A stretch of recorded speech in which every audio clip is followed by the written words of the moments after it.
बुद्ध ने कहा नहीं।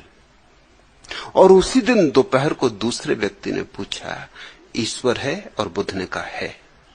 और उसी दिन सांझ को तीसरा आदमी आया और उसने पूछा क्या ईश्वर के संबंध में मुझे कुछ समझाएंगे? और बुद्ध कुछ न बोले, उन्होंने आंख बंद कर ली। वह आदमी भी आंख बंद करके बैठ रहा। थोड़ी देर बैठा रहा, फिर उठा, उसने बुद्ध के चरण छुए और कहा कि धन्यवाद, आपके उत्तर के लिए धन्यवाद। आनंद जो बुद्ध के साथ छाया की तरह रहता था, सदा 24 घंटे उनकी सेवा में तत्पर, उसने ये तीनों बातें सुनी थी। सुबह, दोपहर, सांझ। चकित था, उलझन में पड़ा था, सबके सामने तो कुछ पूछ नहीं सकता था। लेकिन रात जब बुद्ध और आनंद अकेले रह गए, जैसे ही बुद्ध लेटने को हुए, आनंद ने कहा कि इसके पहले कि आप सोएं मुझे निश्चिंत कर दें, नहीं तो मैं रात भर सो ना सकूंगा। आप मेरा भी तो कुछ ख्याल किया करें। जिन 3 आदमियों को आपने 3 उत्तर दिए, उनको तो एक पता नहीं है कि दूसरे को आपने क्या कहा। मुझे तीनों के उत्तर पता हैं। मेरी मुसीबत तो समझे, मैं सो ना पाऊंगा। कौन सही था, किसको आपने ठीक उत्तर दिया था, और आप किसी को गलत उत्तर क्यों देंगे, ये भी सवाल उठता है। आप और गलत क्यों बोलेंगे? बुद्ध ने कहा देख आनंद, पहली तो बात, उसमें से कोई भी उत्तर तेरे लिए दिया नहीं गया। दूसरे से जो कहा उसको सुनना उचित बात नहीं। ये तो यूं हुआ जैसे कोई दूसरे की चिट्ठियां खोल के पढ़ ले, ये बात नाजायज। आनंद ने कहा आप भी हद करते हैं। अरे मैं वहां बैठा हूं, मेरे कान है, किसी की चिट्ठी खोल के मैंने पढ़ी नहीं, मगर कान है, अब इनको तो बंद करने का भी उपाय नहीं। परमात्मा ने भी आंखों को तो बंद करने का उपाय दिया है कि मत देखो, कान को खुला छोड़ दिया, बंद करने की कोई जगह ही नहीं। अब मैं करता भी क्या? आप बोलते थे सो मैं सुनता था। मैंने सुनना चाहा नहीं था, मगर सुनाई पड़ गए, और अब जो हो गया सो हो गया, मगर हल कर दें ताकि मैं भी निश्चिंत होकर सो जाऊं। दिन भर उधेड़बन में लगा रहा। एक से कहा कि ईश्वर है, एक से कहा नहीं है, और तीसरे के साथ चुप ही रह गए। बुद्ध ने कहा सत्य सापेक्ष है। जिससे मैंने कहा ईश्वर है वह नास्तिक था। वह मानता है कि ईश्वर नहीं, जानता नहीं, सिर्फ मानता है। बकवासी है, तार्किक है। उसके तर्क जाल को गिराने के लिए मैंने कहा ईश्वर है।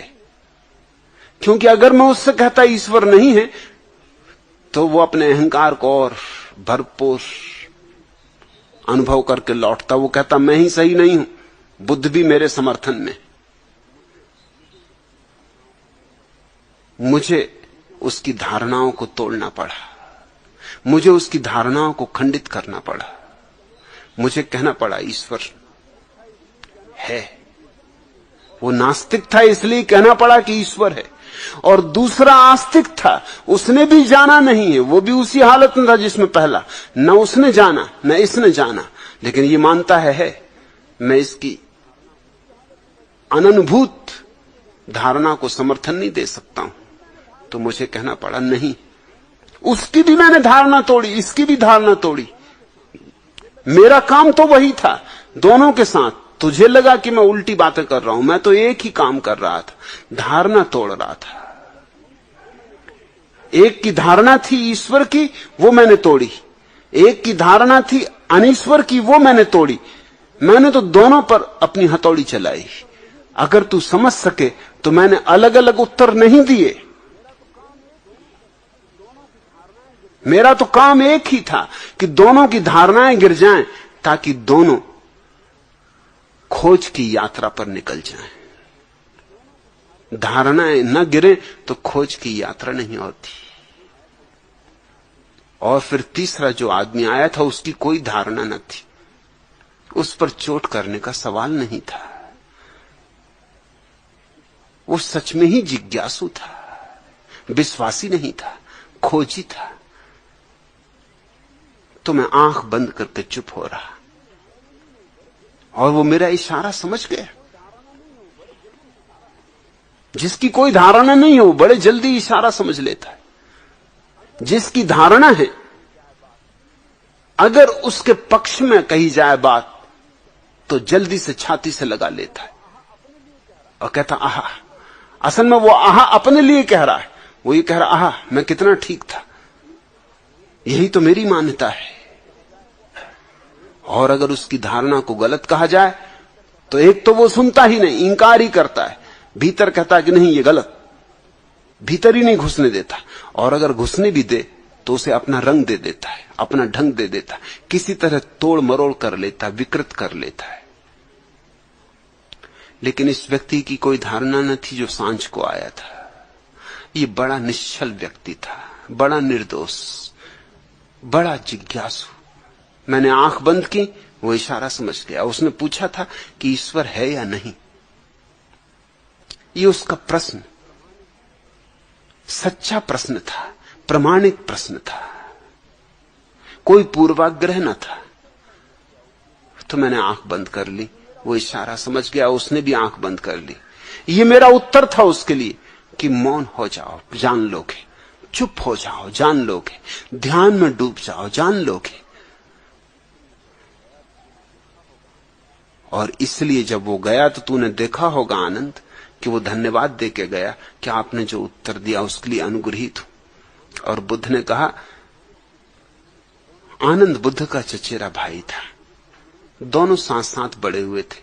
आनंद बुद्ध से उम्र में थोड़ा बड़ा भी था और साथ ही पढ़े थे, साथ ही खेले थे, झगड़े थे। दोनों को घुड़सवारी का शौक था।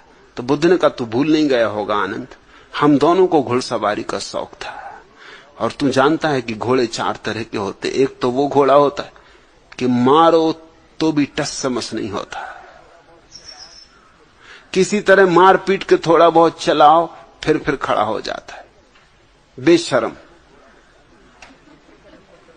दूसरा वो घोड़ा होता है कि मारो तो चलता है, न मारो तो नहीं चलता, थोड़ी शर्म होती। तीसरा वो घोड़ा होता है, मारना नहीं पड़ता, सिर्फ कोड़े को फटकारना पड़ता है, सिर्फ कोड़े की आवाज, चटक पर्याप्त है और घोड़ा चलता है। और चौथा वो घोड़ा होता है, उसे घोड़े की फटकार, कोड़े की फटकार भी देने की जरूरत नहीं, उसे कोड़े की छाया भी काफी होती। कोड़ा मौजूद है ये भी काफी होता है, छाया भी काफी होती। और ऐसे ही 4 तरह के आदमी होते और उन चारों के लिए मुझे अलग अलग ढंग से आयोजन करना होता, अलग अलग ढंग से उपाय करना होता है। पार्थ